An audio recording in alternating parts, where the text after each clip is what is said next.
ভবিষ্যৎ নিয়ে ইইউ ও যুক্তরাষ্ট্রের সঙ্গে আরব দেশগুলোর বৈঠক। ১২ বছর পর দামেস্কে দূতাবাস খুলল তুরস্ক। তাহরির আল শামের সঙ্গে যোগাযোগ শুরু ওয়াশিংটনের।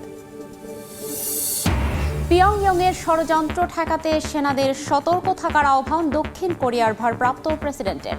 ইয়োলের অভিশংসনে সিউল সহ বিভিন্ন জায়গায় জনতার উল্লাস। আর্থিক অনুদানের মাধ্যমে ট্রাম্প প্রশাসনে গুরুত্বপূর্ণ পদ বাগিয়ে নিচ্ছেন ধনকুবেররা। খবর সিএনএনের। মানহানির মামলায় এবিসি নিউজের সঙ্গে $1.5 কোটি সমঝোতা। এবং অভিবাসন নীতিতে ভারতকে অসহযোগী দেশ হিসেবে তালিকাভুক্ত করল যুক্তরাষ্ট্র। সময়মতো অবৈধদের ফেরত না নেয়ায় ব্যবস্থা। কূটনৈতিক পর্যায়ে জটিলতা তৈরির শঙ্কা।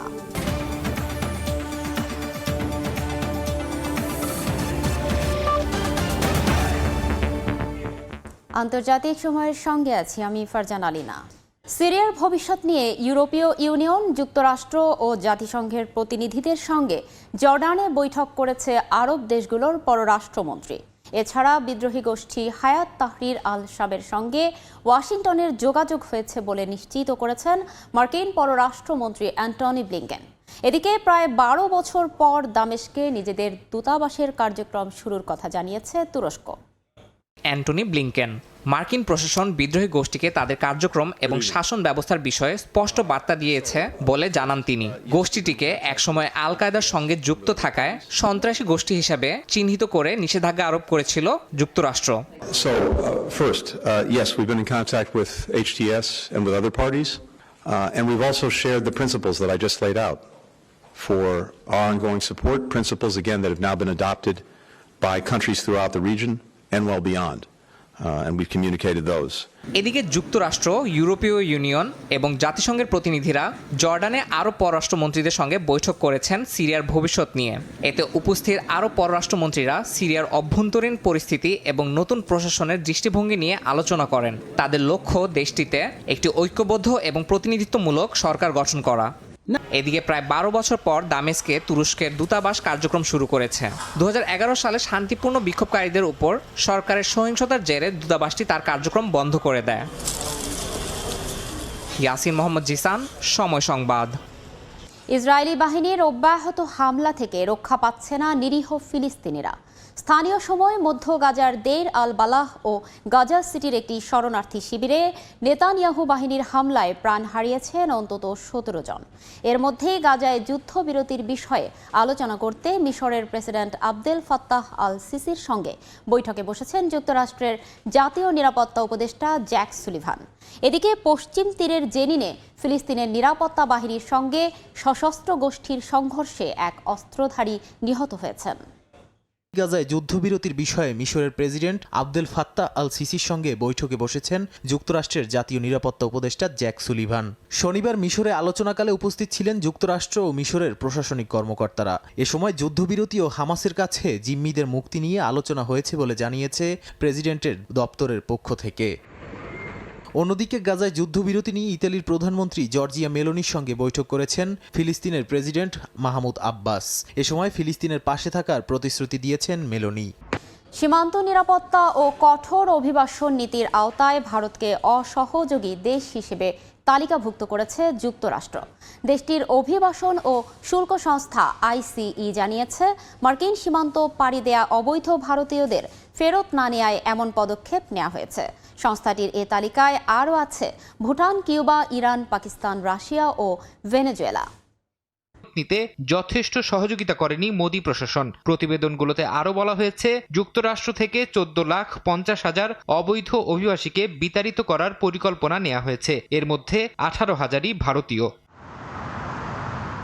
সাম্প্রতিক বছরগুলোতে প্রায় 90,000 ভারতীয়কে যুক্তরাষ্ট্রে অবৈধভাবে প্রবেশের চেষ্টার সময় আটক করা হয়। তাদের বেশিরভাগই পাঞ্জাব, গুজরাট এবং অন্ধ্রপ্রদেশের বাসিন্দা বলে জানিয়েছে টাইমস অফ ইন্ডিয়া। যদিও অনেক ভারতীয় অভিবাসী যুক্তরাষ্ট্রে তাদের অবস্থান বৈধ করার চেষ্টা করছেন, তবে এ প্রক্রিয়া শেষ হতে 2 থেকে 3 বছর সময় লাগে। এনডিটিভি বলছে, নির্বাসন প্রক্রিয়ায় সহযোগিতার অভাব ভারত যুক্তরাষ্ট্র কূটনৈতিক সম্পর্কে আরও জটিলতা তৈরি করতে পারে। ফারহাদ চৌধুরী, সময় সংবাদ।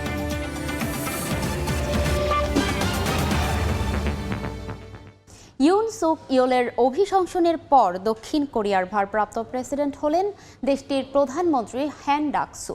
স্থানীয় সময় শনিবার দায়িত্ব গ্রহণের পর গণমাধ্যমে দেয়া ভাষণে তিনি বলেন, রাষ্ট্র শাসন ব্যবস্থায় কোনো ধরনের শূন্যতা থাকবে না। এছাড়া দেশটির মন্ত্রিসভার প্রথম বৈঠকে পিয়ংইয়ং ইয়ের ষড়যন্ত্রের বিরুদ্ধে সিউলের সেনাদের সতর্ক থাকার আহ্বান জানান তিনি। এদিকে মার্কিন পররাষ্ট্রমন্ত্রী অ্যান্টনি ব্লিংকেন বলেছেন, দক্ষিণ কোরিয়া গণতন্ত্রের স্থিতিস্থাপকতা দেখিয়েছে। অন্যদিকে ইয়োলের অভিশংসনে টোকিও সহ সিউলের রাস্তায় নেমেছে উল্লসিত জনতা।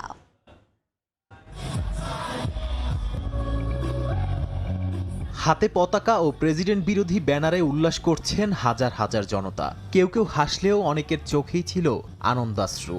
স্লোগানে স্লোগানে রব উঠছে, গ্রেপ্তার করা হোক ইয়োলকে। স্থানীয় সময় শনিবার সিউলের পার্লামেন্টে দ্বিতীয় দফায় ভোটাভুটির মাধ্যমে প্রেসিডেন্ট ইয়ন সুক ইয়োলের অভিশংসনের পর এভাবেই রাস্তায় নামে উল্লসিত জনতার ঢল। জাপানের টোকিওতে দেখা মেলে একই দৃশ্যের। সেখানে বসবাসরত দক্ষিণ কোরিয়ানরাও উল্লাসে মাতেন। এদিন ইয়োলের অভিশংসনের পর ভারপ্রাপ্ত প্রেসিডেন্টের দায়িত্ব পান দেশটির প্রধানমন্ত্রী হ্যান ডাক-সু। দায়িত্ব গ্রহণের পর গণমাধ্যমে ভাষণ দেন তিনি। ডাক-সু বলেন, রাষ্ট্র শাসন ব্যবস্থায় কোনো ধরনের শূন্যতা থাকবে না। এ সময় তিনি আরও বলেন, তার মন্ত্রিসভা যুক্তরাষ্ট্র, জাপান ও অন্যান্য মিত্র দেশের সঙ্গে পারস্পরিক সুসম্পর্ক বজায় রাখতে আরও কঠোর পরিশ্রম করবে। এছাড়া দেশটির মন্ত্রিসভার প্রথম বৈঠকে পিয়ংইয়ংয়ের ষড়যন্ত্রের বিরুদ্ধে সিউলের সেনাদের সতর্ক থাকার আহ্বান জানান তিনি। অন্যদিকে দক্ষিণ কোরিয়ার রাজনৈতিক উত্তেজনাময় পরিস্থিতির মধ্যে রাশিয়ার সঙ্গে উত্তর কোরিয়া সখ্যতা বাড়িয়ে অপতৎপরতা চালাচ্ছে বলে উদ্বেগ জানিয়েছেন কয়েকজন সামরিক ও প্রতিরক্ষা কর্মকর্তা। এদিকে মার্কিন পররাষ্ট্রমন্ত্রী অ্যান্টনি ব্লিংকেন বলেছেন, দক্ষিণ কোরিয়া গণতন্ত্রের স্থিতিস্থাপকতা দেখিয়েছে। স্থানীয় সময় শনিবার জর্ডানে আরব পররাষ্ট্রমন্ত্রীদের সঙ্গে বৈঠকের সময় এক বক্তব্যে তিনি আরও বলেন, সিউল শান্তিপূর্ণভাবে তাদের সংবিধানের প্রতিফলন ঘটিয়েছে। একই সঙ্গে নতুন ভারপ্রাপ্ত প্রেসিডেন্টের সঙ্গে কাজ করতে যুক্তরাষ্ট্র প্রস্তুত বলেও জানান তিনি। নাদিম মারজান, সময় সংবাদ। এ বিষয়ে বিস্তারিত জানাতে এই মুহূর্তে দক্ষিণ কোরিয়ার সিউলে আছেন সহকর্মী মোহাম্মদ হানিফ। যাচ্ছি তার কাছে। এশিয়ার একটি শান্তিপূর্ণ গণতন্ত্রের প্রতীক হিসাবে দেখা হয় দক্ষিণ কোরিয়াকে। রাষ্ট্রপ্রধানের একটি ভুল সিদ্ধান্তের জন্য জনগণের কাছে ক্ষমা চাওয়ার পরও ক্ষমতা হারাতে হয়। 5 বছর মেয়াদ পূর্ণ হতে আরও 2 বছর বাকি। তার আগেই অভিশংসিত হলেন প্রেসিডেন্ট ইয়ন সুক ইয়োল। 300 আসনের পার্লামেন্টের প্রেসিডেন্টের অভিশংসন করতে প্রয়োজন 200 ভোট। ইয়নের অভিশংসনের পক্ষে ভোট পড়ে 204টি। এর মধ্যে 192টি ভোট বিরোধী দলগুলোর। এখানে একটি সমীকরণ স্পষ্ট করে বিরোধী দল ছাড়াও বাকি 12 জন খোদ প্রেসিডেন্ট ইয়ন সুক ইয়োলের নেতৃত্বাধীন পিপল পাওয়ার পার্টি দলের নেতারাই তার বিরোধী ছিলেন। সাংবিধানিক আদালত তার রাজনৈতিক ভাগ্য নির্ধারণ না করা পর্যন্ত তিনি প্রেসিডেন্ট হিসেবেই থাকবেন। আদালতের 6 সদস্য ভোটেই হবে ইয়ন সুক ইয়োলের ভাগ্যের চূড়ান্ত সিদ্ধান্ত। এখন ইয়ন সুক ইয়োল অভিশংসিত হওয়ার পর দেশটির বিভিন্ন জায়গায় হাজার হাজার জনগণ রাস্তায় নেমে উচ্ছ্বাস প্রকাশ করেছেন। এদিকে কিছুক্ষণ আগে মার্কিন প্রেসিডেন্ট জো বাইডেন বর্তমান ভারপ্রাপ্ত প্রেসিডেন্ট হ্যান ডাক-সুকে ফোন করেন। ফোনে তাদের বিভিন্ন আলোচনা হয়। 16 মিনিটের আলোচনায় দক্ষিণ কোরিয়ার রাজনৈতিক পরিস্থিতি স্থিতিশীল রাখার জন্য তাকে অনুরোধ জানানো হয়।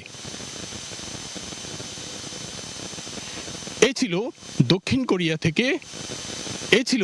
কোরিয়া থেকে প্রেসিডেন্ট ইয়ন সুক ইয়োলের অভিশংসনের সর্বশেষ। মাধ্যমে ট্রাম্প প্রশাসনের গুরুত্বপূর্ণ পদ বাগিয়ে নিচ্ছেন মার্কিন ধনকুবেররা। খবর CNN-এর। $1.5 কোটি মাধ্যমে ট্রাম্পের সঙ্গে এবিসি নিউজের সমঝোতা হয়েছে বলে প্রতিবেদনে জানানো হয়। এদিকে ডোনাল্ড ট্রাম্পের করা মানহানির মামলায় প্রেসিডেন্সি ফাউন্ডেশন অ্যান্ড মিউজিয়ামকে $1.5 কোটি জরিমানা দেবে এবিসি নিউজ। CNN-এর আরেক প্রতিবেদনে বলা হয়েছে, মামলা নিয়ে উভয় পক্ষ একটি সম্মতিতে পৌঁছেছে। নির্বাচনে ভূমিধস জয়ের পর থেকেই নিজের প্রশাসনের গুরুত্বপূর্ণ পদগুলোতে পছন্দসই ব্যক্তিদের নিয়োগ দিতে থাকেন ডোনাল্ড ট্রাম্প। মন্ত্রিসভা থেকে শুরু করে সব জায়গাতেই রয়েছে তার প্রিয় ব্যক্তিরা। তবে যাদেরকে নিয়োগ দিচ্ছেন তারা সবাই যুক্তরাষ্ট্রের ধনকুবের। আর ট্রাম্পের নতুন প্রশাসনে তারা গুরুত্বপূর্ণ ভূমিকা রাখবেন বলে এক প্রতিবেদনে দাবি করছে মার্কিন গণমাধ্যম CNN। প্রতিবেদনে আরও বলা হয়, মন্ত্রিসভায় জায়গা পাওয়াদের সবাই কোনো না কোনোভাবে ট্রাম্পের নির্বাচনী প্রচারণা বা ট্রাম্পের সংগঠনগুলোতে অনুদান দিয়েছেন। তাদের মধ্যে শুরুতেই আছেন ইলন মাস্ক। তিনি দিয়েছেন $262.9 মিলিয়ন, $21.2 মিলিয়ন বিনিময়ে শিক্ষামন্ত্রীর দায়িত্ব পেয়েছেন লিন্ডা ম্যাকমোহান। এছাড়া $9.4 মিলিয়ন বিনিময়ে বাণিজ্য মন্ত্রী হয়েছেন হাওয়ার্ড লাটনিক। $3.3 মিলিয়ন দিয়ে যুক্তরাজ্যের রাষ্ট্রদূত হিসেবে নিয়োগ পেয়েছেন ওয়ারেন স্টিফেন্স। আরও অনেকের নাম উঠে এসেছে প্রতিবেদনটিতে। বিশেষজ্ঞরা বলছেন, দাতারা সরাসরি অংশ নিয়ে নির্ধারণ করতে পারবেন বিভিন্ন বিষয়ের নীতি। এদিকে গত মার্চে মার্কিন সংবাদ মাধ্যম এবিসি নিউজের এক সাক্ষাৎকারে সাউথ ক্যারোলাইনার আইন প্রণেতা ন্যান্সি মেইসের সঙ্গে আলোচনাকালে উপস্থাপক জর্জ স্টেফানোপলস 10-12-এরও বেশি ট্রাম্পকে ধর্ষক বলে আখ্যা দেন। এরপর এবিসি নিউজ ও অনুষ্ঠানটির উপস্থাপকের নামে মানহানির মামলা করা হয় ট্রাম্পের পক্ষ থেকে। সেই মামলার সমঝোতায় এবার ট্রাম্পের প্রেসিডেন্সি ফাউন্ডেশন অ্যান্ড মিউজিয়ামকে $1.5 কোটি জরিমানা দিতে রাজি হয়েছে এবিসি নিউজ। এছাড়া ট্রাম্পের আইনজীবীদের $10 লাখ ফি দেবে প্রতিষ্ঠানটি। একই সঙ্গে এবিসি নিউজ কর্তৃপক্ষ ও উপস্থাপক জর্জ স্টেফানোপলস ক্ষমা চাইবেন ট্রাম্পের কাছে। নাদিম মারজান, সময় সংবাদ। মেকানিক্যাল খাতে সফলতা এনে বাজিমাত করেছেন সংযুক্ত আরব আমিরাতের প্রবাসী বাংলাদেশিরা। দক্ষ জনশক্তি তৈরি করতে পারলে অনেক বাংলাদেশির ঠাঁই হতে পারে মধ্যপ্রাচ্যের এই দেশটিতে। দুবাইয়ের অটোমোবাইল মেলাতেও প্রতি বছর বাড়ছে বাংলাদেশিদের অংশগ্রহণ।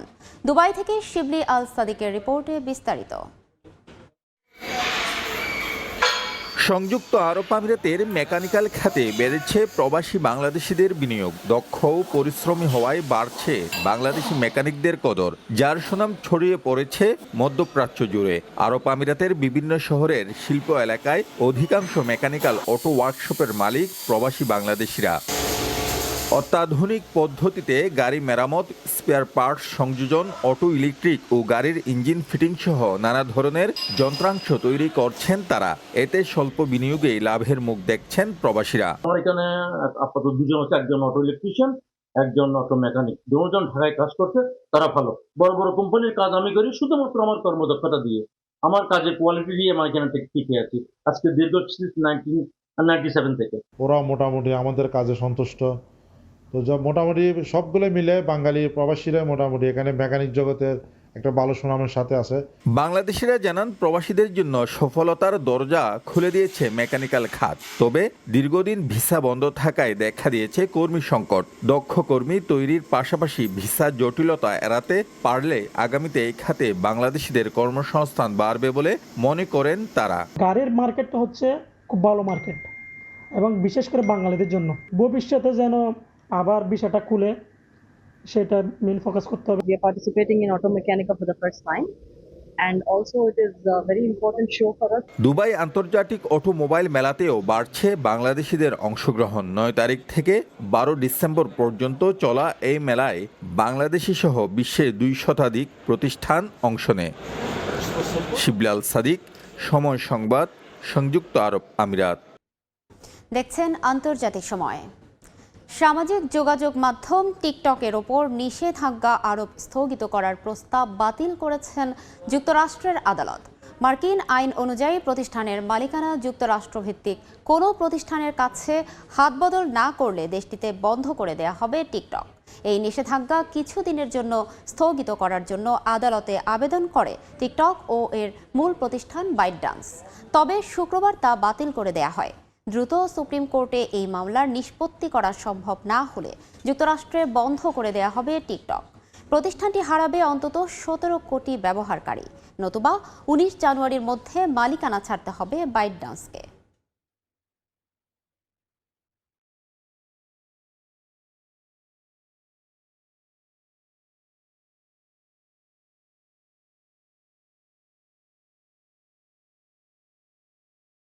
যুক্তরাষ্ট্রের নিউ জার্সির আকাশে অজ্ঞাত উড়ন্ত বস্তুর দেখা মিলেছে।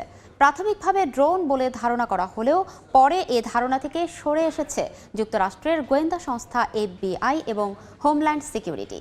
স্থানীয় এক বাসিন্দার দাবি, কয়েকদিন ধরে দিনের অধিকাংশ সময় উড়ন্ত এসব বস্তু দেখতে পাচ্ছেন তারা। দিনের বেলায় আকাশে অজ্ঞাত উড়ন্ত বস্তু দেখছেন যুক্তরাষ্ট্রের নিউ জার্সির বাসিন্দারা। স্থানীয়দের কাছ থেকে খবর পেয়ে অনুসন্ধানে নেমেও বস্তুটির ধরন শনাক্ত করতে পারেননি এফবিআই ও হোমল্যান্ড সিকিউরিটির সদস্যরা। প্রত্যক্ষদর্শীরা বলছেন নিউ জার্সির আকাশে বেশ কয়েকদিন ধরে দেখা যাচ্ছে এই বস্তু হুট করে দৃশ্যসীমায় এসে আবার অদৃশ্য হয়ে যায়। অনেকেই বলছেন বস্তুটির কাঠামো কিছুটা ড্রোনের মতো, তবে আকারে তা ড্রোনের চেয়ে অনেক বড়। আকাশে এগুলো সারিবদ্ধভাবে দেখা যায়। শুক্রবার রাতে আমি কাজ শেষ করে বাড়ি ফিরছিলাম। হঠাৎ করে আকাশে পূর্ণ চন্দ্রের মতো কিছু একটা দেখতে পাই। 2 সপ্তাহ আগেই পূর্ণিমা ছিল, তাই এটি চাঁদ হওয়ার কথা নয়। পরে ভাবলাম এটা ড্রোন, উড়োজাহাজ হতে পারে, কিন্তু না। আমি আকাশের দিকে তাকিয়ে ভাবছিলাম এমন কিছু এর আগে দেখিনি। কিছুটা ভয়ও পেয়েছিলাম। অজ্ঞাত উড়ন্ত বস্তুটি নিয়ে নিউ জার্সিবাসীর মধ্যে চলছে নানা জল্পনা কল্পনা। কারো শঙ্কায় বস্তুটি চিহ্নিত হচ্ছে ভিন গ্রহের কোনো যান হিসেবে, কেউ চিহ্নিত করছে নতুন সামরিক যান হিসেবে। মার্কিন এভিয়েশন বিভাগ জানিয়েছে তাদের রাডারে বস্তুটি পরিচিত কোনো যান হিসেবে শনাক্ত হয়নি। আর যুক্তরাষ্ট্রের সরকারি কর্মকর্তারা জানিয়েছেন বস্তুটি কি এবং কোথা থেকে এসেছে তা জানতে কাজ চালিয়ে যাচ্ছে মার্কিন গোয়েন্দা সংস্থা এফবিআই। সাদিয়া তাসনিম, সময় সংবাদ। লন্ডনে জুরাসিক যুগের 3টি ডাইনোসরের কঙ্কাল বিক্রি হয়েছে বাংলাদেশি মুদ্রায়, যার মূল্য 187,73,60,000 টাকা। স্থানীয় সময় বৃহস্পতিবার এক নিলামে এই 3টি কঙ্কাল বিক্রি করা হয়। বিশালাকায় গড়ন, ভারী চোয়াল আর হিংস্র চেহারা, তবুও ডাইনোসরের প্রতি মানুষের আগ্রহের যেন কমতি নেই। লক্ষ কোটি বছর আগে কোনো এক প্রাণী যে পৃথিবীর বুকে স্বমহিমায় দাপিয়ে বেরিয়েছে তা ভাবলেই জনমনে শিহরণ জাগে। এবার সেই দুষ্প্রাপ্য প্রাণীর কঙ্কাল নিলামে তোলা হলো লন্ডনে। বাংলাদেশি মুদ্রায় 187,73,60,000 টাকায় বিক্রি হয়েছে জুরাসিক যুগের 3টি ডাইনোসরের কঙ্কাল। কঙ্কাল 3টির মধ্যে 2টি অ্যালোসরাস এবং একটি স্টেগোসরাস জাতের। এক জোড়া অ্যালোসরাস $1,03,00,000 মার্কিন ডলার এবং স্টেগোসরাস $54,00,000 মার্কিন ডলারে বিক্রি হয়েছে। কঙ্কাল 3টি মিলেছে যুক্তরাষ্ট্রের ওয়াইওমিংয়ে। নিলামের আগে ডাইনোসরের কঙ্কাল 3টি রাখা হয় ক্রিস্টিসের লন্ডন শোরুমে। আয়োজকরা জানান ডাইনোসরের কঙ্কাল নিলামে তোলা একটি বিরল ঘটনা। বিশেষ করে 3টি কঙ্কাল একই সঙ্গে সাজিয়ে রাখা বেশ জটিল একটি প্রক্রিয়া। তবে চোখের সামনে ডাইনোসরের কঙ্কাল দেখতে পাওয়া মজার একটি অভিজ্ঞতা বলে জানান কর্মচারীরা। এর আগে চলতি বছরের জুলাইয়ে কলোরাডোতে পাওয়া একটি স্টেগোসরাসের কঙ্কাল বিক্রি করা হয় $4,46,00,000 মার্কিন ডলারে। সাদিয়া তাসনিম, সময় সংবাদ। সময়। সুইডেনে চলছে রঙিন আলোর উৎসব। বড়দিন আর নতুন বছর কেন্দ্র করে নানা রঙের আলোকসজ্জায় ছেয়ে গেছে চারপাশ। সুইডেন থেকে আরও জানাচ্ছেন শফিউল আলম। নভেম্বর থেকে জানুয়ারি এই 3 মাসে তীব্র শীতের প্রভাব থাকে সুইডেনে। দেখা দেয় ভারী তুষারপাত। দিনের বেশিরভাগ সময় অন্ধকারাচ্ছন্ন থাকায় ডার্ক উইন্টার নামে পরিচিত সুইডেনের শীতকাল। তবে এমন অন্ধকার দূরে সরিয়ে সুইডেনে চলছে আলোর উৎসব। বড়দিন আর ইংরেজি নববর্ষ ঘিরে রাজধানী স্টকহোম সহ বিভিন্ন স্থানে শোভা ছড়াচ্ছে বাহারি আলোর রশ্মি। নতুন রূপে সেজে উঠেছে রাস্তাঘাট ও বিভিন্ন ভবন। পঞ্চমবারের মতো নোবেল প্রাইজ মিউজিয়ামের উদ্যোগে আয়োজন করা হয় নোবেল উইক লাইট ফেস্টিভ্যাল। এক সপ্তাহের বেশি সময় ধরে চলা এই উৎসবে আলোর মাধ্যমে ফুটিয়ে তোলা হয় নোবেল বিজয়ীদের বৈজ্ঞানিক আবিষ্কার, সাহিত্যকর্ম ও শান্তির জন্য তাদের অবদান। নোবেল লাইট ফেস্টিভ্যালে এসে খুব ভালো লাগতেছে। প্রথমবারের মতো ফ্যামিলি নিয়ে এখানে ঘুরতে আসছি। অনেক সুন্দর, অনেক সুন্দর, অনেক আনন্দ, চারিদিকে অনেক মানুষ, যদিও একটু ঠান্ডা বেশি, তারপরে অনেক ভালো লাগতেছে। এখানে যে লাইট ফেস্টিভ্যাল চলছে, এখানে চারপাশে অনেক আলো এবং অনেক মানুষ আসছে এবং এখানে অনেক শিক্ষণীয় জিনিসও আছে। তীব্র শীত আর অন্ধকারের মধ্যেও রঙিন আলোর এই উৎসব দেখতে স্থানীয়দের পাশাপাশি ছুটে আসছেন বিদেশি পর্যটকরাও। শফিউল আলম, সময় সংবাদ, সুইডেন। বড়দিনকে সামনে রেখে বর্ণিল আলোকসজ্জা আর বাহারি রঙে সেজেছে ফ্রান্সের রাজধানী প্যারিস। রাতের সৌন্দর্য উপভোগে ভিড় করছেন দর্শনার্থীরা।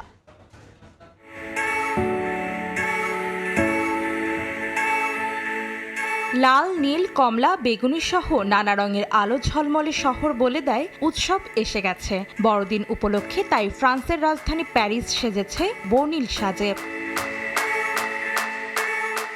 রাস্তার দুই পাশের গাছে গাছে শোভা পাচ্ছে বিভিন্ন ধরনের আলোকসজ্জা। অলিগলি চমক দেখাচ্ছে ঘুরতে আসা পর্যটকদের। শহর জুড়ে আলোর এমন ঝলকানি দেখতে তাই প্রতিদিনই ভিড় জমাচ্ছেন দর্শনার্থীরা। কোথাও আবার বড়দিন উপলক্ষে আয়োজন করা হয়েছে বর্ণিল মেলার। গরম কফির স্টলের পাশাপাশি বসেছে নানা রকমের খাবারের দোকান। ছোট বাচ্চাদের সঙ্গে সঙ্গে বড়দের জন্যও রয়েছে বিনোদনের ব্যবস্থা। পর্যটক ও উৎসুক মানুষ ক্রিসমাসের আয়োজন উপভোগ করছেন আনন্দ ও উচ্ছ্বাসের সঙ্গে। বাহারি রঙের আলোর পাশাপাশি গোটা শহরেই বসানো হয়েছে ক্রিসমাস ট্রি। লেজার লাইট দিয়ে সাজানো হয়েছে প্যারিসের আইকনিক আইফেল টাওয়ার। বাদ যায়নি প্রশাসনিক ভবনও। বড়দিনের কেনাকাটার জন্য ভিড় জমেছে প্যারিসের মার্কেটগুলোতেও। উৎসব আমেজের পাশাপাশি কেনাকাটাতে ব্যস্ত সময় পার করছেন ফরাসিরা। অন্তরা সেন, সময় সংবাদ। বড়দিনকে কেন্দ্র করে বর্ণিল আলোয় সেজেছে অস্ট্রেলিয়ার সিডনি শহর। উৎসবের আমেজে মেতে উঠেছে বাসিন্দা ও পর্যটকরা।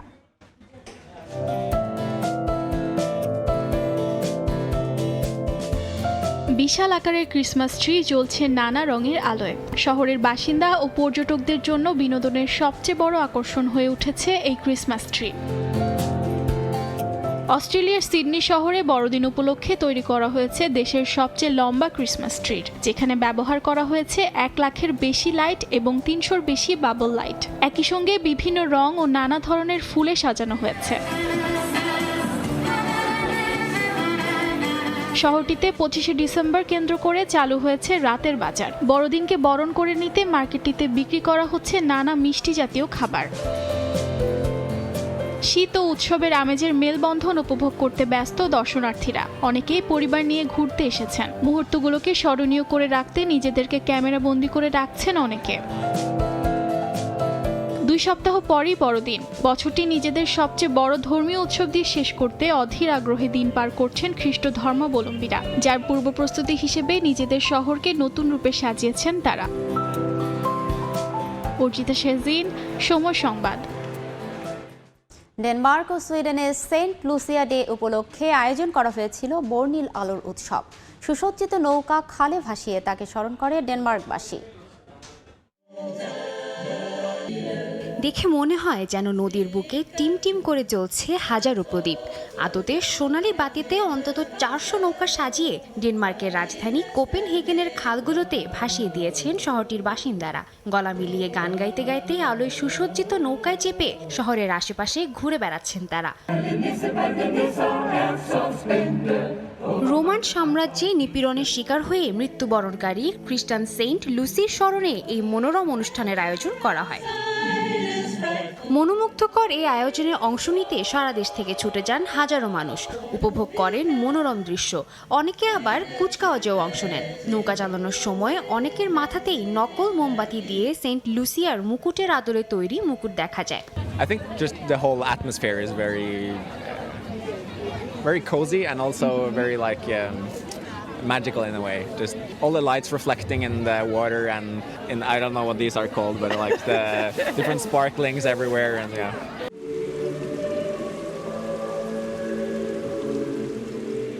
মহান এই ব্যক্তির স্মরণে সুইডেনেও বিশেষ অনুষ্ঠানের আয়োজন করেছে স্টকহোম নেপচুন সুইমিং ক্লাব। মোমবাতি হাতে সুইমিং পুলে নেমে বিশেষ দলগত উপস্থাপনা পরিবেশন করেন সাঁতারুরা। প্রায় 25 বছর ধরে ক্লাবটি এই অনুষ্ঠানের আয়োজন করে আসছে, যেখানে একদিকে সেন্ট লুসির মতো কাপড় পরে শিল্পীরা সঙ্গীত পরিবেশন করেন, অপরদিকে সাঁতারুরা মোমবাতি হাতে পানিতে নেমে বিশেষ নৃত্য পরিবেশন করেন। বিশ্বের অনেক দেশের খ্রিস্ট ধর্মাবলম্বীরা সেন্ট লুসিকে অন্ধকার শীতের রাতের আলোক বাহক মনে করেন। তাই বিভিন্ন দেশে চারদিক আলোয় সাজিয়ে এই দিবস পালন করা হয়। সাদিয়া তাসনিম, সময় সংবাদ। আন্তর্জাতিক সময়ের শীর্ষ সংবাদ জানিয়ে দিচ্ছি আরও একবার। সিরিয়ার ভবিষ্যৎ নিয়ে ইইউ ও যুক্তরাষ্ট্রের সঙ্গে আরব দেশগুলোর বৈঠক। 12 বছর পর দামেস্কে দূতাবাস খুলল তুরস্ক। তাহরির আল শামের সঙ্গে যোগাযোগ শুরু ওয়াশিংটনের। পিয়ংইয়ংয়ের ষড়যন্ত্র ঠেকাতে সেনাদের সতর্ক থাকার আহ্বান দক্ষিণ কোরিয়ার ভারপ্রাপ্ত প্রেসিডেন্টের। ইয়োলের অভিশংসনে সিউল সহ বিভিন্ন জায়গায় জনতার উল্লাস। এবং আর্থিক অনুদানের মাধ্যমে ট্রাম্প প্রশাসনে গুরুত্বপূর্ণ পদ বাগিয়ে নিচ্ছেন ধনকুবেররা। খবর সিএনএনের মানহানির মামলায় এবিসি নিউজের সঙ্গে $1.5 কোটি সমঝোতা। এই ছিল আন্তর্জাতিক সময়ের সঙ্গে থাকুন সময়ের।